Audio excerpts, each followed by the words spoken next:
Is all that fan service kind of excessive? Today we're specifically talking about sexy fan service. That means things like panty shots, jiggle physics, beach episodes, you know the drill. Basically, it's scenes that are thrown in to please or excite a certain audience. It's what people are usually referring to when they talk about fan service, though things like Easter eggs and references are sometimes also referred to as fan service. The modern idea of manga and anime fan service can be traced back to Cutie Honey, a manga series that began in 1973. The main character is an android girl named Honey Kisaragi who transforms into the heroine Cutie Honey magical girl style. Toei Animation produced the anime series, which was originally supposed to be a magical girl shoujo. But in order to get better ratings for the show's time slot, the show was changed to be a shonen series, with Honey getting a little extra naked during her transformation to appeal to boys.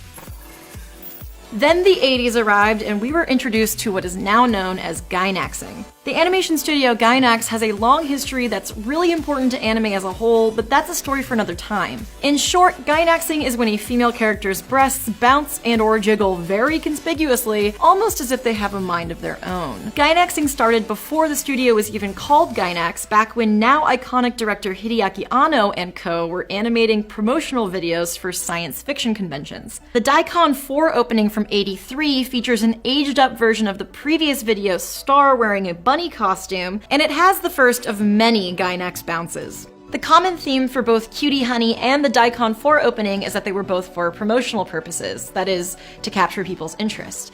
And as time went on, fan service became more and more prominent in anime to the point where we can't really show all of it here. So let's skip ahead a bit. Today, many of Gainax's works from Neon Genesis Evangelion to Gurren Lagann are both highly popular and critically acclaimed, questionable content and all. And a lot of recent, well-received shows have at least a little fan service. It's almost to be expected at this point. And that can get exhausting, especially when you're trying to watch a show you thought was gonna be about zombies and instead it was about other things. Or maybe a show about a fictional RPG suddenly has a weird bath scene involving an 11-year-old that makes you super uncomfortable. But there are also shows like Food Wars, which is technically an ecchi, so it's a show that's intended to be really sexual throughout, but it's also a series that takes time to develop its characters and doesn't discriminate when it comes to who's naked. And on top of that, it's consistently entertaining from episode to episode. It's self-aware and tongue-in-cheek, so all the jiggle physics and half-naked chefs feel like a joke you're actually included in. Kill la Kill is different and definitely more contentious. It's by Gainax successor studio Trigger, and it has a lot of the Gainax trademarks in it.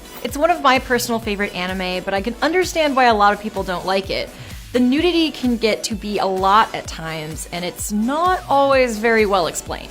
But personally, Kill la Kill's fantastic character development, action, and story make it feel less exploitative, and like Food Wars, it's over the top enough to capitalize on humor too. If you don't like either of those shows, I get it, and if you like High School of the Dead and No Game No Life, I don't judge. But generally, the difference between good fan service and tolerable to bad fan service is about framing and context. When fan service is done right, it doesn't feel excessive.